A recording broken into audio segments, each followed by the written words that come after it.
Assalamualaikum warahmatullahi wabarakatuh. Halo semuanya, selamat datang di podcast kita kali ini. Saya Elsia Destianti bersama teman aku Nesya Ayushita. Nah, jadi pada episode kita kali ini kita akan membahas tentang dua konsep penting dalam ilmu sejarah. Ada diakronik dan sinkronik. Nah, dua pendekatan itu membantu kita dalam memahami peristiwa-peristiwa masa lalu dengan cara yang berbeda. Yuk langsung aja kita masuk ke topiknya. Dimulai dari siapa dulu nih? Dari kamu dulu ya. Oke. Nah, apa itu sinkronik?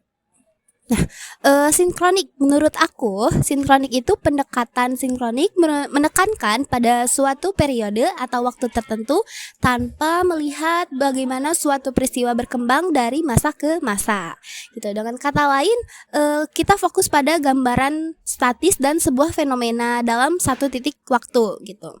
Jadi untuk contohnya, jika kita melihat sejarah Indonesia pada tahun 1945, kita tuh akan fokus pada apa saja yang terjadi di tahun tersebut gitu.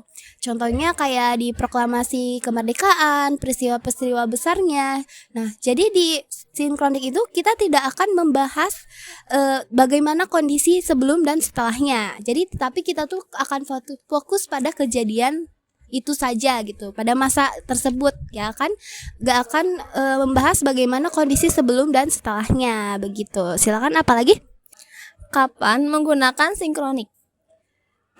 Sinkronik itu biasanya lebih cocok ketika kita ingin memahami peristiwa secara mendalam pada satu titik waktu gitu. Pendekatan ini sering digunakan dalam penelitian bertujuan untuk menggali bagaimana situasi pada periode tertentu berlangsung. Misalnya, menganalisis politik internasional di era Perang Dingin dengan melihat tahun-tahun tertentu. Begitu.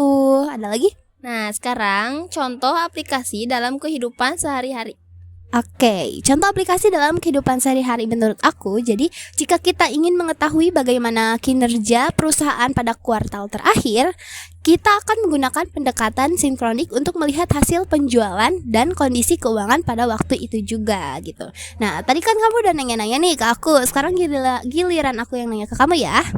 Oke, pertama, apa sih diakronik itu menurut kamu? Ya, diakronik yaitu pendekatan diakronik melihat sejarah secara vertikal. Dalam arti bahwa kita melihat perkembangan suatu peristiwa dari masa ke masa. Kita bisa menelusuri bagaimana suatu peristiwa terjadi dan faktor-faktor yang mempengaruhinya. Sebagai contoh, untuk memahami sejarah kemerdekaan Indonesia, kita tidak hanya melihat proklamasi dari tahun 1945 saja, tetapi peristiwa-peristiwa sebelumnya seperti penjajahan Belanda, pergerakan nasional, dan bagaimana itu semua mempengaruhi perjuangan menuju kemerdekaan. Nah, sekarang apalagi nih pertanyaannya? Sekarang aku mau nanya nih, kapan menggunakan diakronik itu? Nah, untuk penggunaan diakronik yaitu lebih berguna ketika kita ingin memahami perubahan yang terjadi waktu ke waktu. Jika kita ingin tahu bagaimana perubahan politik di Eropa dari abad ke-19 hingga abad ke-20, maka diakronik adalah pendekatan yang tepat karena kita harus melihat proses panjang yang terjadi. Apalagi nih pertanyaannya? Oke, pertanyaan terakhir nih. Menurut kamu kapan aplikasi dalam kehidupan sehari-harinya nih? Untuk aplikasinya yaitu diakronik untuk menganalisis yang lebih menyeluruh. Kita mungkin akan menggunakan pendekatan diakronik untuk melihat bagaimana tren penjualan berkembang selama beberapa tahun terakhir dan bagaimana perubahan strategi. Nah, gitu aja ya dari penjelasan diakronik. Oke, sekarang kita ke kesimpulannya ya. Jadi kesimpulannya, pendekatan sinkronik membantu kita lebih fokus pada satu titik tertentu gitu. Itu menurut kita. Terus sedangkan diakronik itu mengajak kita untuk melihat perubahan dari waktu ke waktu. Nah, menurut kita tuh keduanya itu sama-sama penting sih ya.